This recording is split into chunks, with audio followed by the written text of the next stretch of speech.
Good morning. How are you guys today? Good. So I have to ask you, have you ever pretended to be somebody you're not? You have? What did you pretend to be? What? Oh, Harry Potter.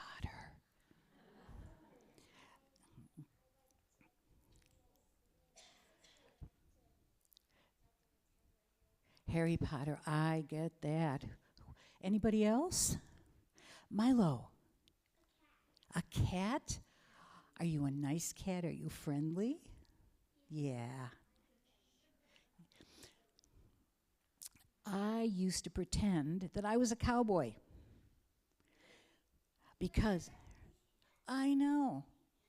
I know I'm a girl, but I pretended I was a cowboy because they got to ride all the neat horses, and we had a pasture near us that had a lot of horses and cows in it.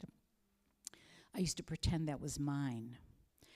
But then I used to make up stories. Did you ever make up a story and think it was so real that you believed it was real? When I was 5, there were some people who lived in the house above us. And one time he stopped his car and he said to me, "Have you seen my dog?" And I said, "Yes. A man on a big black horse rode up, picked up your dog, and took it away." Well, he got very angry and he tore off in his car. Later, my father told me that I almost got somebody in trouble because his cousin had a big black horse. And my dad said, "You have to remember when you tell stories that maybe that isn't a good idea. Just keep them to yourself." So what stories have you told, have you thought up? Oh, you didn't tell them, but you think about it? What kind of things? Like what? Oh, things that are going to happen? Which one? Okay. You believed Harry Potter? Yeah, well, I think a lot of us believe in Harry Potter. Yeah, I think Harry Potter is universally loved. Yeah. What else? Izzy, have you ever made up a story? No? Well, you know what we're talking about this month? We're talking about imagination and how important that is. And sometimes when we use our imaginations, we create a whole world around us, don't we? I mean, we can see faces in trees or faces in clouds and face in the moon. There actually is a face in the moon. Well, there are many songs about, "My sweetheart's the man in the moon." Did you know that song? It's a very old song. Yeah. So when you think of stories, sometimes when you learn to write, you write them down, and you can share them with others. And that's where all these books came from, like Harry Potter. That was something she made up. That was a story. Isn't that great? You can do that too. So I'm going to send you off to your classes now. Will you join me in the spirit of prayer and reflection?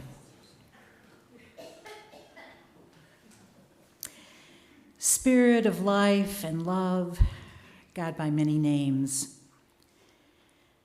we bring ourselves today to be with each other in this community, this special place. We can lay our burdens down here, we can share them with others, we can celebrate with others as we go on our way. Let's hold on to that feeling as we move into our week when we see things happening that are so difficult for us to imagine.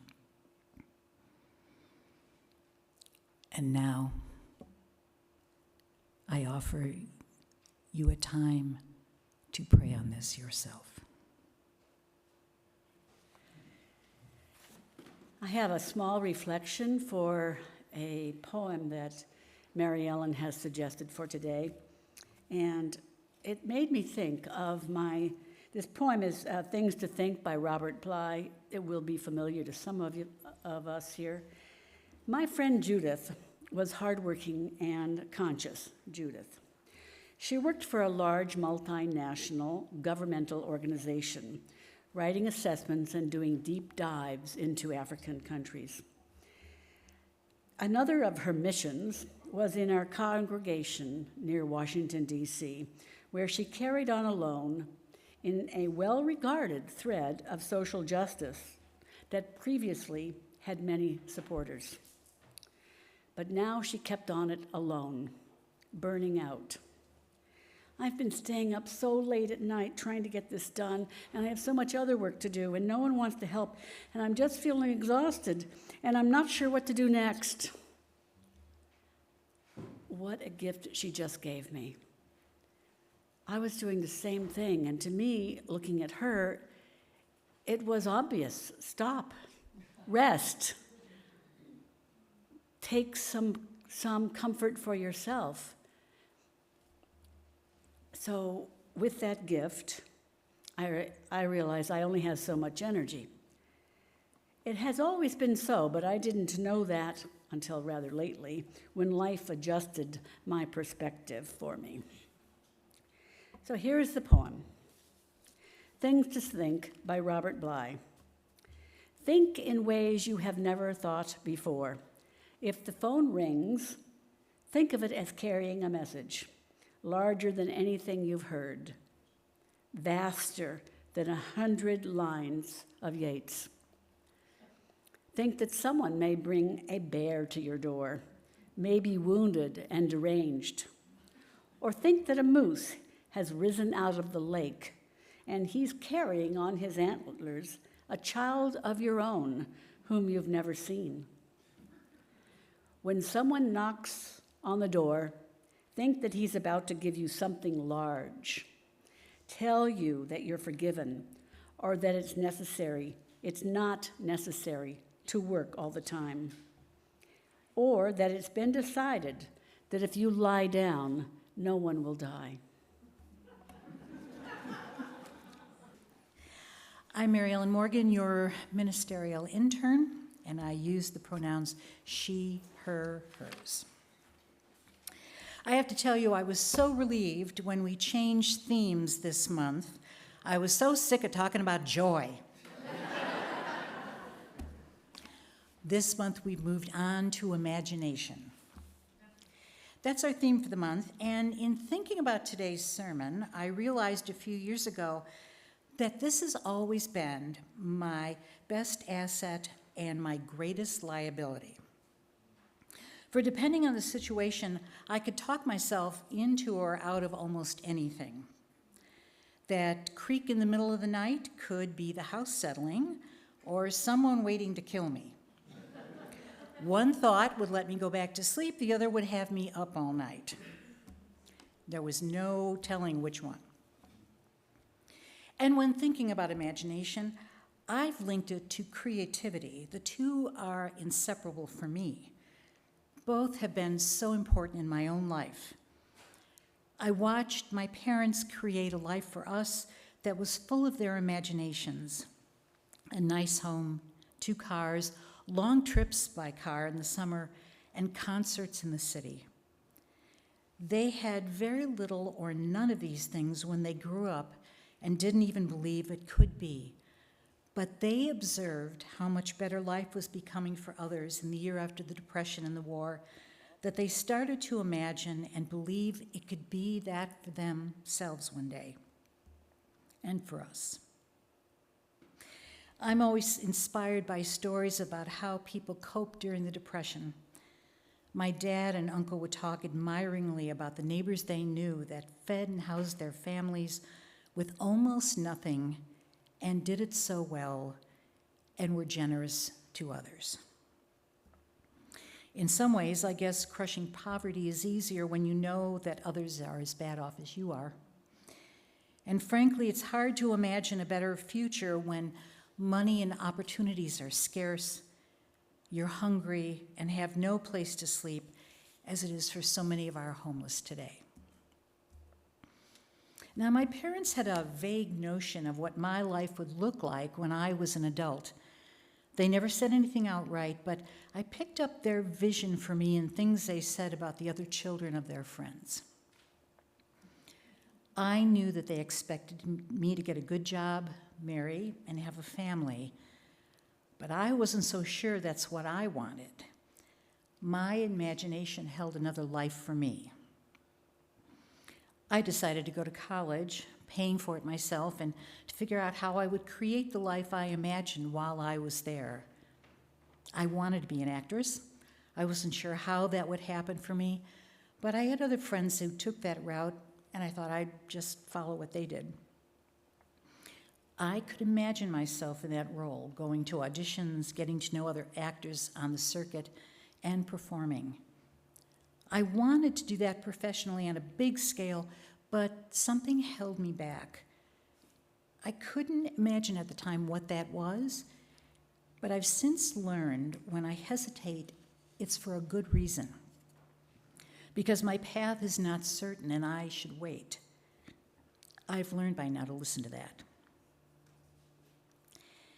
Imagination shapes us, and if we're lucky, we will have good friends and members who will challenge us to use our imaginations to create a new and different path for ourselves. School counselors and teachers are helpful at this, so are good friends and family. We start by wondering what life could look like and then test that within our community. Sometimes the people around us will give our dreams a boost, or they can discourage us with their own experience. You quickly learn who to share your dreams with and who to keep at arm's length. As I've said before, America is a place where people can reinvent themselves, and they do it with some regularity. The colonists had to imagine a better life for themselves and their families, or they wouldn't have left everything they knew and started over. That imagination and reinvention is in our DNA, our culture, and in the very structures that support us. I believe that imagination is sacred. It springs out of that life force that drives us on to believe and know that a better life and world is possible. I'm feeling a deep yearning for something I may only be able to imagine but can't always name. Our own religious imagination as Unitarian Universalists invites us to look at the world around us in a way that is inclusive and covenantal. That can be difficult when you're trying to communicate with someone who holds ideas that are so opposite of the ones you hold dear. Our values as a faith tradition tell us that all are worthy, that we are all connected. I need to keep those at the forefront when I'm faced with opposing ideas that are exclusive, limiting, and dogmatic. I always want to remind myself at those times to stay engaged with them and showing as little emotion as possible in order to keep the connection and to have the opportunity to share my vision. That religious imagination drives me now that our lives in this country are so unpredictable. I knew what I had before this administration took over and decided to upend the life I knew. Well, that life wasn't perfect, but there are so many issues that we have to address. But before this administration, I actually felt that there was an opportunity to place my energy working on those issues that I connect so deeply with. Climate change, the horrors of the wars in Gaza, Ukraine, inequality in our economic system. I can still do that, but first I need to work to preserve our democracy, because the imagination of that kind of representational government by our forefathers and mothers for this country is something that's really precious to me. Now, some of us petition our leaders with emails, phone calls, and visits to push them to correct the wrongs we're seeing every day. Our imagination drives us to rallies and town halls, into meetings with neighbors to commit ourselves to action, to build the beloved community we know can happen. That sacred connection to that world, the world I hold dear, pushes me to stand up and fight. And as a friend said recently, what issue is so important to me that I would go to jail for it? Because, as unthinkable as that was a year ago, it's an uncomfortable possibility now. Our Unitarian Universalist minister, A. Powell Davies, wrote, "I become more and more certain as the years go by that whenever friendship is destroyed, or homes are broken, or precious ties are severed, there's a failure of imagination. Someone is too intent on justifying himself or herself, never venturing out to imagine the ways things seem to the other person. Imagination is shut off and sympathy dies. If we know what it is that makes other people speak or act as they do, if we knew it vividly by carefully imagining all that may lie behind it, we might not quarrel. We might understand. Often we could heal wounds. But even where that is not possible, even where fuller understanding only leaves us rather sad and helpless, it would still give us the power to be kind. To act, yes, but still to be kind. And to go on being kind. And in a harsh world, God knows that even that is something. Some of the world we knew is in ashes around us or is burning down. And I need to keep my belief that I can help to build a new way of life here that is inclusive and welcoming to all. This fellowship, this community, is a haven for those of us who love to create with others, to share our dreams and visions of what can be here in Redwood City and San Mateo County. We have an opportunity to build something better which springs from our sacred imaginations and our steadfast belief that we can do it together. Let's imagine together in hope and love. Put on your work clothes and let's get busy. A hurting world awaits us and our imaginations. Blessed be.